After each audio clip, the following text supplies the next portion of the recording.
Alright guys, we're about to go see Transformers Rise of the Beast right now, so see you when I get there.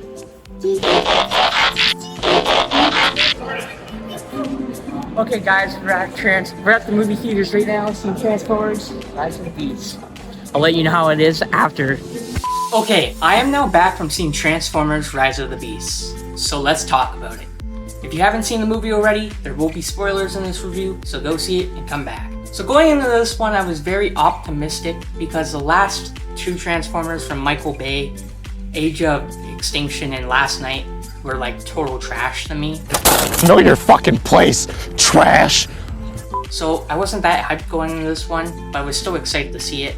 And overall, I think I enjoyed myself enough. Okay, getting into the story here. The story is about the Autobots teaming up with the humans and the Maximals to stop the Terracons from using the Keystone to bring Unicron, the Destructor of Worlds, into their Earth. The story takes place in 1994, after the events of Bumblebee and before the Bayverse. Okay, getting into our characters now. Let's start off with the humans. Now, Noah Diaz is a very likable man. He's your average day person just trying to succeed in the world, and he's trying to provide for his family, and you really see the emotion between his brother and his mother, and that whole family dynamic, and I really like that. While he's trying to find a job, he's really struggling, and you really see that, and so he decides to take a risky job by stealing for somebody, and the thing he steals is actually a Porsche. Now getting onto our second human is a female, and her name is Elena, and she's an archaeologist just trying to prove her work as a person and get recognition for her job, and she comes across this artifact that has these weird symbols on it, and she starts to fool around with it. We'll come back to why that is important. And as she's touching the artifact, it starts to crack into little pieces, revealing a crystal, and a big yellow beam shoots in the sky, like in all the early 2000 movies. So that was kind of like lame in my opinion. As that yellow beam shoots up in the sky, then we start to get to our Autobots. And the artifact she's playing around with ends up being a part of the Keystone. Now, like I said, Noah Diaz is trying to steal a car, and that car ends up being an Autobot. We'll get into the Autobots now. Getting onto the Autobots are actually pretty unique in this film, and I really like that. So starting off with we have our first Autobot, and she's actually a female, which you don't really see in the Transformers movies, so this is the first one, and her name is Akri. She's really cool. She has some nice one-liners in there.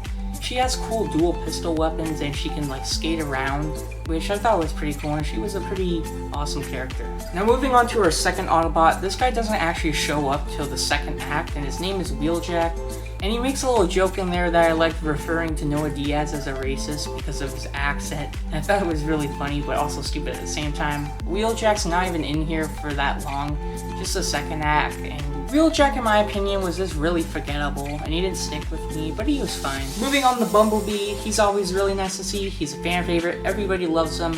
So if you're excited to see him in this movie, don't get your hopes up because he's only in the beginning of the movie and the end. And the reason for that is he dies to the hands of the villain we'll talk about while trying to retrieve the first part of the Keystone. And I really didn't like that because it was just a cop-out fake death. Like, you knew he was going to return because he shows up in the other installments. Now, getting on to my favorite Autobot of this film, it definitely, for me, is Mirage. Mirage ends up being the car Noah Diaz tries to steal. Really funny and cool in this film, and that's all due to the fact that Pete Davidson is actually the one voicing him. I really like how he tries to care for Noah Diaz and be like the counterpart to how Bumblebee was with Sam.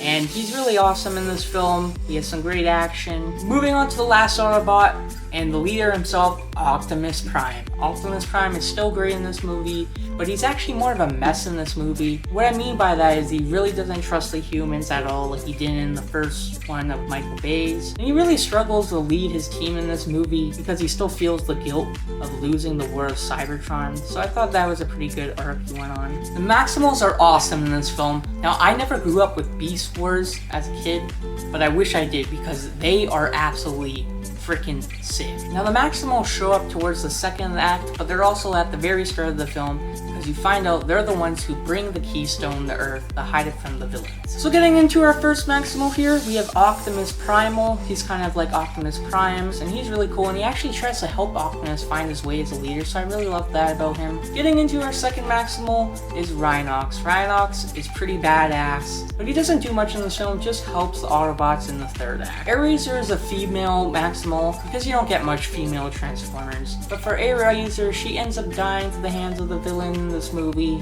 But her death for me was very unimpactful because I didn't really get to grow with the character, but she was okay. Now getting into our villains of the movie, they're called the Terracons, and they are really cool, especially the main villain, Scrounge. Scrounge is definitely in my top favorite Transformers villains. He's so badass and menacing. I just really loved him.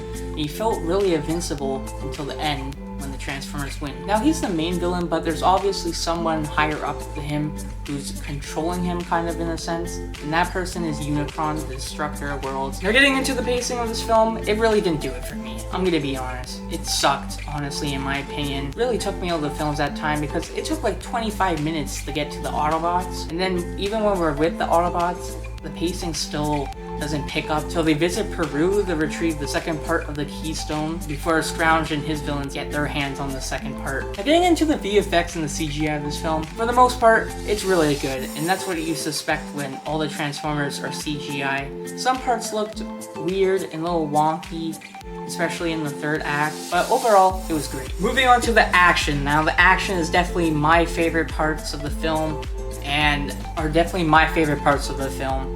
The first half of the action when they're trying to retrieve the first part of the Keystone from Scrounge and they end up losing that part was just fine. There were some jump scares in there, but the humans getting attacked by some Terracons. It was just fine in the first half, but in the third act, that's when it really picks up. It's freaking amazing. It's the best Transformers action scene in any of the Transformers movies, hands down. They're fighting in this open area, they're fighting all the Terracons, and it's just so cool seeing them jump around and squashing all the enemies.